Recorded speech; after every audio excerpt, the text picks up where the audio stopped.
Ladies and gentlemen, good morning, namaskar.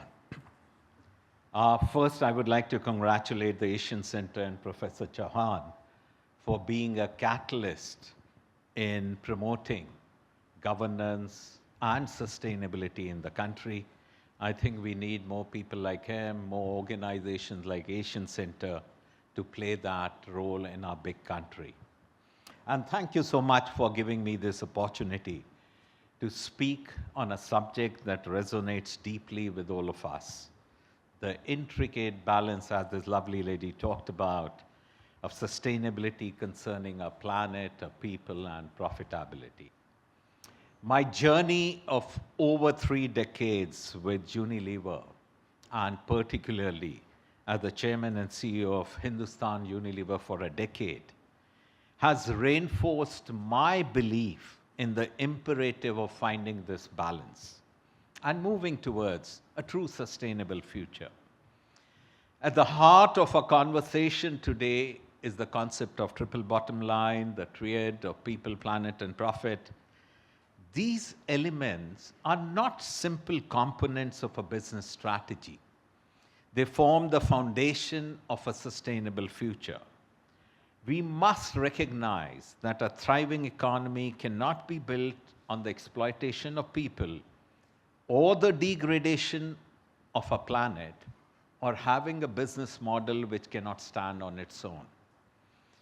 The imperative of sustainability stems from living in a time of unprecedented challenges. The climate change, the social inequality, the resource depletion. These issues require a fundamental re-evaluation of how businesses operate. Consumers today are more informed than ever. They actively seek brands that not only offer quality products, but that are genuinely committed to ethical and sustainable practices. Furthermore, we must navigate an evolutionary regulatory landscape that demands, rightfully so, greater accountability in how we conduct our business. As leaders, we have a duty to adhere not only to these regulations, but to commit in letter and spirit, and in many times exceed our commitment to sustainability. However, as we embrace sustainability, we must also address an emerging concern: the phenomena of woke culture in sustainability. While the intent behind fostering social consciousness is admirable, it has in some contexts become counterproductive. A focus on performative sustainability driven by social media pressure or trends can lead to actions that may not yield meaningful results. For instance, initiatives that prioritize image over impact can detract from genuine efforts towards sustainability. When companies focus on optics rather than substantial and actionable change, they risk alienating stakeholders and diluting the core message of sustainability itself. Moreover, a polarizing approach may create divisions rather than inspire collective action. It is therefore essential to foster inclusivity and dialogue around sustainability that allows for diverse views and interests to be represented. Businesses must lead with authenticity, engage in transparent conversations, and prioritize tangible outcomes over just following trends. My experience has been that you can add luster to sustainability efforts when the business also performs well. Trying to camouflage business underperformance by talking about sustainability never yields dividends, literally and metaphorically. Our journey must begin with people. Empowering employees and promoting diversity, equity, and inclusivity are not just good practices. They're essential for a sustainable future. When we create equitable workplaces and engage diverse voices, we harness the creativity and innovation necessary to tackle the most pressing challenges that face our society today. In 2013, when I took over at the helm of HUL, our gender quotient at managerial level was 18%. And 10 years later, when I left, it was 45%, with a clear pathway to gender balance in the next 2-3 years. Our focus also moved to the field force, who were not directly our employees, and also to our shop floor colleagues. We set up a gender balanced factory from management to the shop floor people in Sumerpur, in Bundelkhand, in UP. We also set up a factory in Haridwar, which from the management till the shop floor level was manned exclusively by women. It was just to prove a point that women can do things which hitherto we were under an illusion that it was the preserve of men.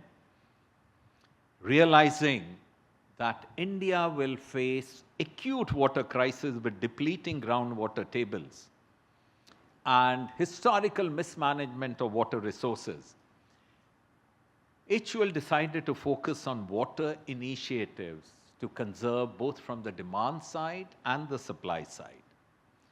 Working in thousands of villages over a 10-year period, we created a water potential of 3 trillion liters, which is enough to meet the drinking water needs of the entire population for more than 3 years.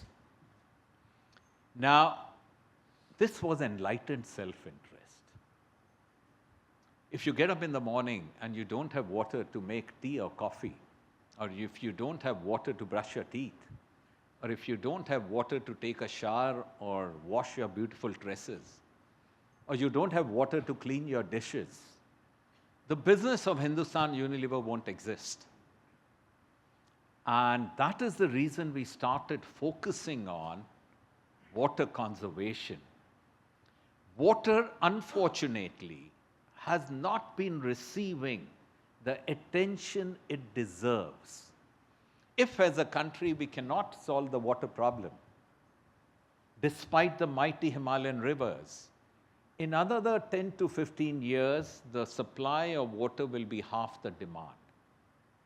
It has reached a very serious crisis in the country. And our intent was not only to prove that water can be saved and conserved and used on a sustainable basis, but create models which can be adopted in over the 6 lakh villages that we have in the country to conserve water. Mr. Modi, in one of my interactions, had told us, you as a company do a lot of work in rural India. Can you take a look at the plight of the urban slum dwellers? So we went back to the drawing boards and we created Suvidha centers in the slums of Mumbai. It took us 2 years to get permission from the Bombay Municipal Corporation to give us a dilapidated, broken toilet center in East Ghatkopar slums so that we could create a Suvidha center.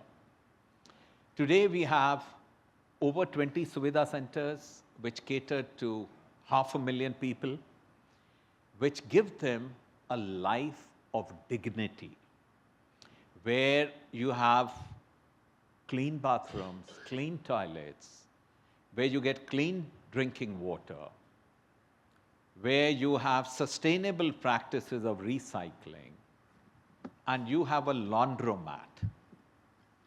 Now, you may wonder, why laundromat in slums of Mumbai?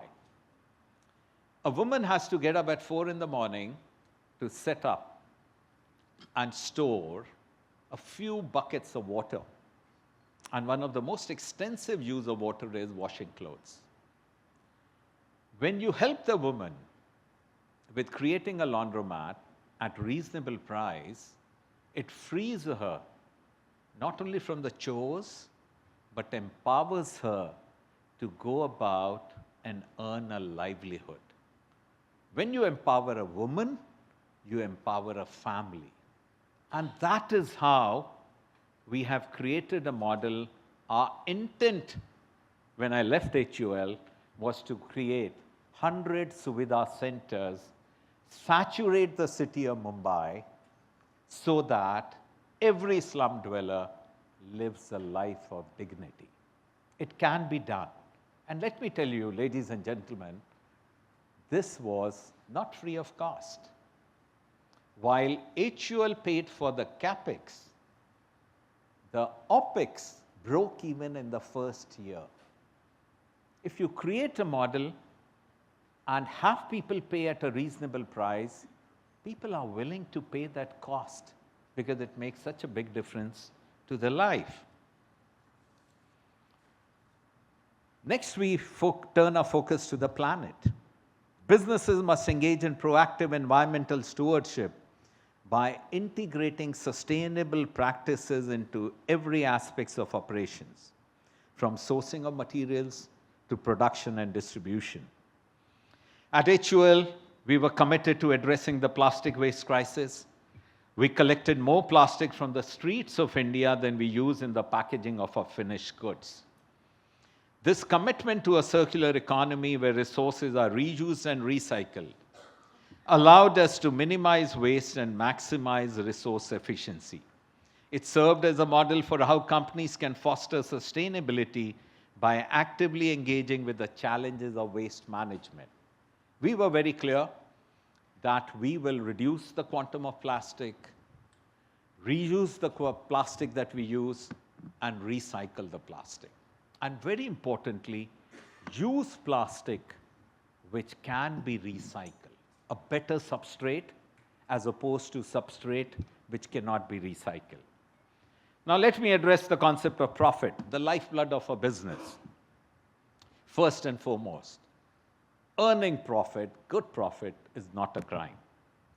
Sustainability, importantly, we should not be seen as a cost, as Professor Chauhan and Professor King talked about, but as an investment in the future. Businesses that prioritize sustainability often discover that the returns are substantial.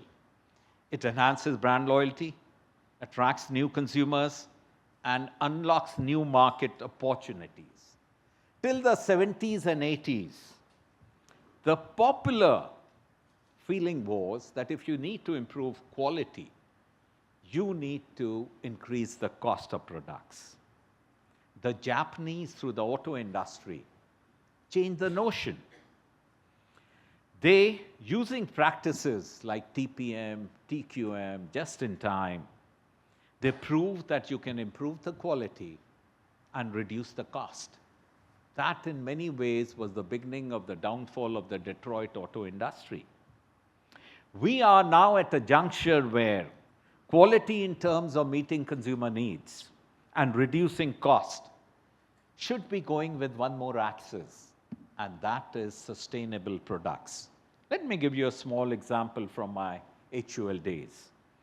A scientist developed a technology of making a detergent bar which had better clean, lower cost to the consumers, and very importantly, used significantly less water for rinsing. That is the direction which we as corporations and as a nation should embark upon. Today, there is no nation in the world which owns the three axes of better quality, lower cost, and sustainable products. If we were able to use innovation to do that, that would set new benchmark. Research and case studies demonstrate the connection between sustainable practices and financial performance. Those who embrace sustainability often outperform their peers financially, confirm that doing good can indeed lead to doing well. To prove this point, let me again highlight the example from HUL. In the 10 years, we created a delta market cap of $60 billion, which was more than what any other consumer goods business in the country had ever created over a 10-year period, and also incidentally, more than what the global Unilever created in those 10 years.